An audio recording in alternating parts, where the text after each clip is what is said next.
Good morning, students. Dear friend, today I am going to discuss with you last part of the lesson number 5 of history.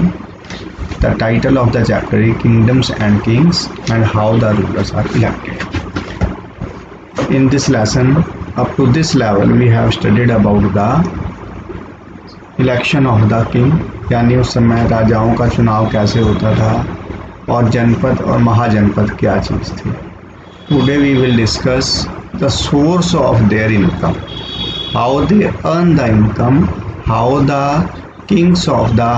rulers of the Mahajanpas collect income to meet their expenses. Now today we are discussing about with the start from here taxes.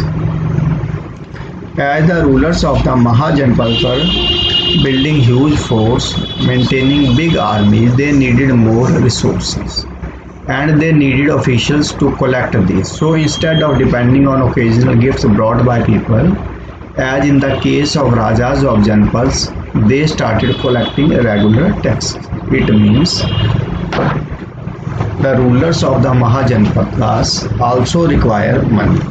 Why they require money? Because they build huge forts and also they maintain big armies. It means to maintain big armies and to construct big forts, they require resources, they require money. And how they get this money? From what are the sources from which they can get this money? Basically, now they require huge amount of money to maintain their army and construction of big forts. In such a situation, only depending on the occasional gifts brought by the people was not sufficient.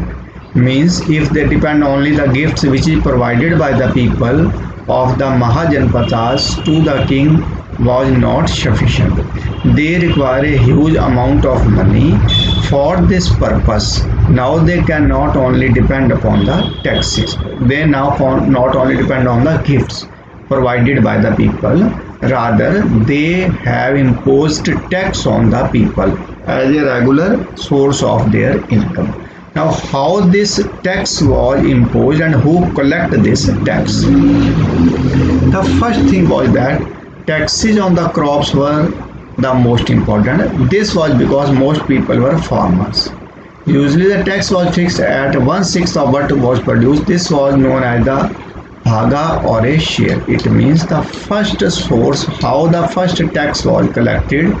Basically, the kings or the rulers of Mahajanpadas imposed tax on the agricultural land. They imposed tax on the farmers' produce. Generally, it is the 1/6 of the whatever is produced. It means what is produced, its 1/6 part was taken by the king in the form of tax and it was fixed. Suppose 100 kg wheat was produced, its 1/6 part was kept by the king, taken by the king in the form of rent, in the form of tax. And why it was taken, as I have earlier discussed with you, kings take this tax in order to meet their army requirement expenses and to construct big buildings, to construct big forts, etc. There were taxes on craft persons as well. These could have been in the form of labor. For example, a weaver or smith may have had to work for a day every month for the king. Not only tax was imposed on the agriculture produce, but the rulers of the Mahajanpadas has also imposed tax on the craft persons. And it was the duty of the craft person to pay the tax to the king. Herders were also expected to pay tax in the form of animals and animal produce. It means the persons who herd the animals were also imposed by the tax. It was the duty of the herders to pay the tax to the rulers, and it may be in the form of animal or it may be in the form of animal produce. There were also taxes on goods that were brought and sold through trade. As in these days, most important tax is imposed on the sale and purchase of goods, means tax imposed on the trade. At that time, rulers have also imposed tax on the transactions on the trade. And hunter and gatherers also had to provide forest produce to the Raja. Means the hunter and gatherers have also give a part of forest produce to the kings or to the rulers. Changes in the agriculture. There were two major changes in the agriculture around this time. One was growing use of iron plowshares.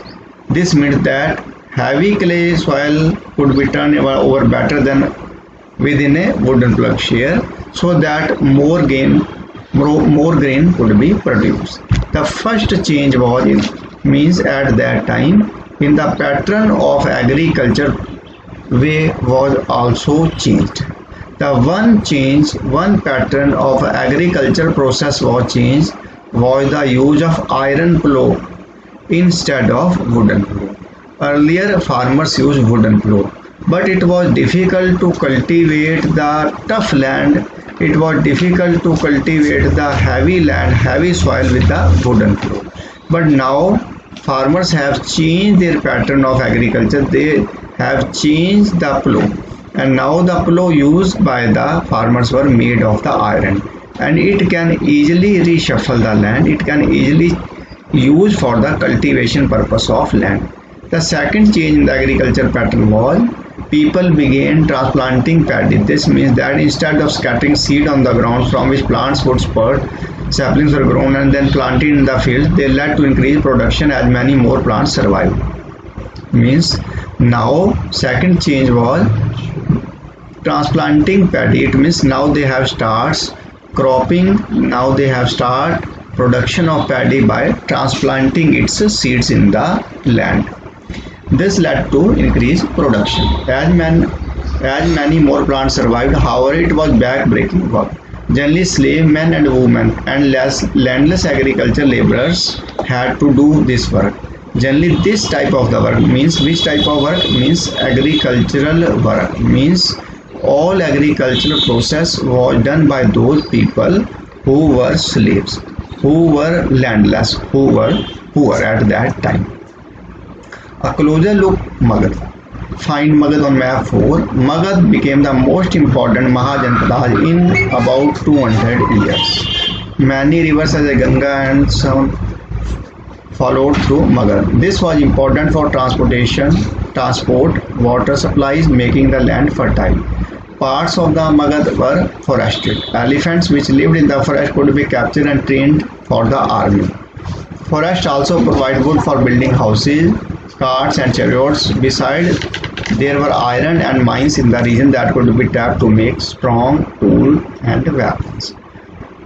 Now let us talk about the one important place at the old time.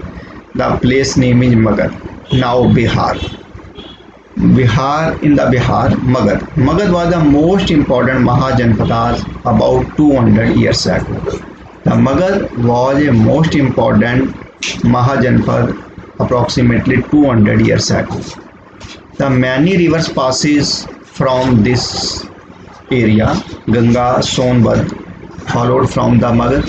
This was important because transport, water supply, making land fertile, etc. Magad was important. The parts of the Magad were forested. Elephants which lived in the forest could be captured and trained for the army. The elephants which lived in the Magad forest were kept by the army and trained for the army purpose.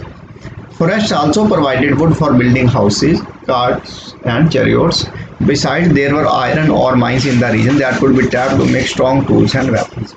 At the same time, there were also mines in the Magad area which was controlled, which was used to extract the minerals from it, and these minerals are used to make strong tools and weapons. Magad had two very powerful rulers, Bimsar and Ajatashatru, who used all possible means to conquer other Janpada. The famous rulers of the Magad around before 200 years ago was Bimsar and Ajatashatru. The main rulers of the Magad were Bimsar and Ajatashatru, and they have made all efforts to control Janpadas. because Janpadas are less than Mahajanpadas. Mahajanpadas are big, Janpadas are less.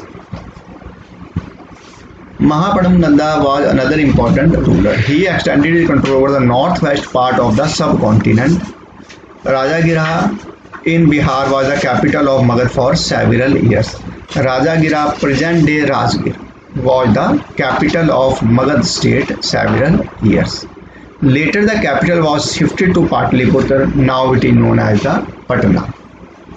More than 2300 years ago, a ruler named Alexander who lived in Macedonian Europe wanted to become a world conqueror. Of course, he did not conquer the world but did conquer parts of Egypt and West Asia and came to Indian subcontinent.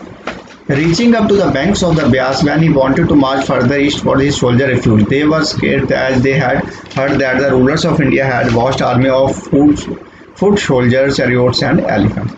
It is also known that 2300 years ago, Alexander came to India to conquer the India, but his army refuses to go to the Magad area, to the eastern part of the India, because it is known that it is famous for that the rulers of the India has very vast army, very heavy army, and the army of the Alexander cannot move on to that area.